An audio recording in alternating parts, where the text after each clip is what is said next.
How's it? This is Sports Center from Los Angeles. He's Stan, I'm Neil. Barry Melrose is on this show. Warriors watching and relaxing. Who's it going to be, the Rockets or the Spurs? They were tied at 2 games apiece heading into Game 5 of their series. And we remind you, the team that wins Game 5 of a best-of-7 series tied at 2 games apiece has a 100% chance of going up 3 games to 2 in that series. They also have a pretty good chance of winning the series. They win 83% of the time. So let's get it on. Game 5, Rockets try to win for the second time in San Antonio. Blew out the Spurs there in Game 1. James Harden doing whatever he wanted in the first half. He's got David Lee in the spin cycle. Hits a step-back 3. Harden making it look easy, but it wasn't easy for him. 4 for 15 on threes for Harden. Second quarter, Harden working on Danny Green now, and Green can't find him. Harden, 23 points, 8 rebounds, 5 assists in the first half. And the Rockets up by 2. You see that little forearm move he put on Danny Green? Remember that, because that would play big in the game later. Scary moment for Kawhi Leonard. Later in the third, Leonard steps on Harden's foot and starts limping. That would play big in the game as well. Hobbled off. He would return to the game. Wound up with 22 points, 15 rebounds in 38 minutes. Under 3 minutes to play now. It's winning time. Spurs down 5. Patty Mills, three-pointer, bang, bang, bang. He was 5 for 12 from 3 at 20 points. Remember, no Tony Parker for San Antonio. Still got Manu Ginobili, though, and he can still do it. 39 years old. That's what he says. Can still get to He's way older than that. Game tied at 101. On the other end, James Harden trying to go by Jonathan Simmons, but Simmons up to the task of defense, and that little move he gave Danny Green earlier, offensive foul this time, and Mike D'Antoni can't believe that he didn't get the call. So now 11.1 to go. Leonard not in the game. Spurs with a game tied.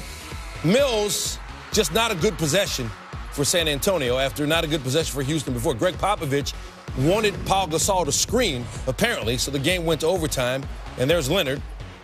He's stretching out the ankle, would not play in overtime. So just over 2 minutes to play in overtime. Neither team has scored. Patrick Beverley. Rockets 16 of 48 as a team from three-point range. Always a big number for them. The Rockets up 3 at that point, but Danny Green with the answer.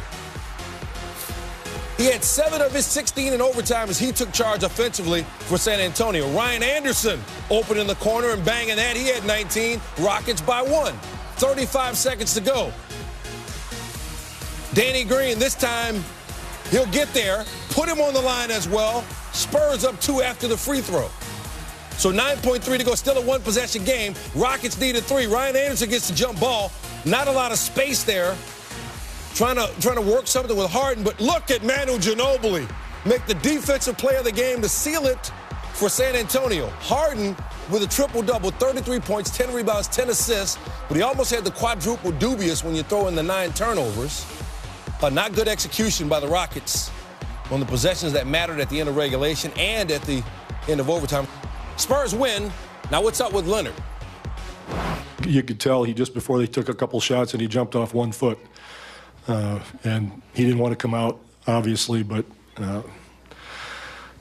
we let him play a little while just to see what it was going to be like, but it was obvious that he couldn't go. I was a little sore, but, I mean, the teammates did a good job of closing out that game with me not being able to go that last stretch.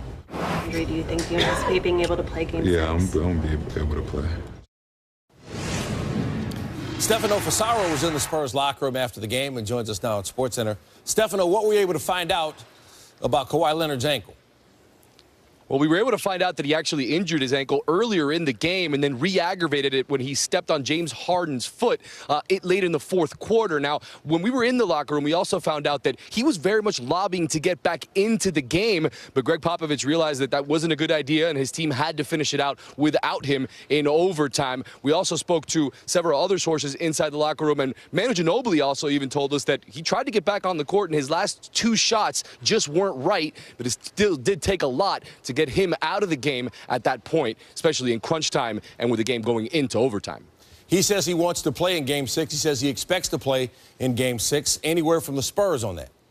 Now, of course, Greg Popovich isn't going to really release any of that information just yet. The staff is going to monitor the ankle over the next 24 hours and see how the swelling goes, if it goes down, if it stays the same. The Spurs aren't telling us anything officially, but if he says he's going to play, I guarantee you the Greg Popovich at the Spurs, they want him to play. All right, Stefano, appreciate the time and the information. All right, Game 6 coming up on Thursday. Leonard is dominated in the clutch this postseason. Prior to Game 5, he outscored his teammates by 8 points in clutch situations. In Game 5, Leonard's teammates stepped up, scoring all 19 of the Spurs' points in clutch time. Big reason they won. And I thought everybody pulled together and really played some good defense, you know, the last 8 minutes without Kawhi being out there. And the competitiveness was just off the charts. I mean, everyone just made big plays, and that's what it takes. You know, when the game is on the line, you got to step up and got to make plays on both ends, and the team that does it better wins. We just didn't get up a good enough amount of shots towards the end, and it was tough. You know, we didn't execute as well as we wanted to, and you know, they were scoring on the other end. They were scoring. We let one slip away: execution, rebounding. Probably the two primary things that we let slip away. You know, this game, but still have an opportunity in Game 6, go home, protect home court, and bring it back here for Game 7. We showed you that first half for Harden. It looks like he was on pace for a monster night. 23 points again in the first half, but not as effective after halftime. He scored just 10 points, turned it over 6 times. Jonathan Simmons stepped up defensively with Leonard out. He forced Harden into 4 turnovers in the second half.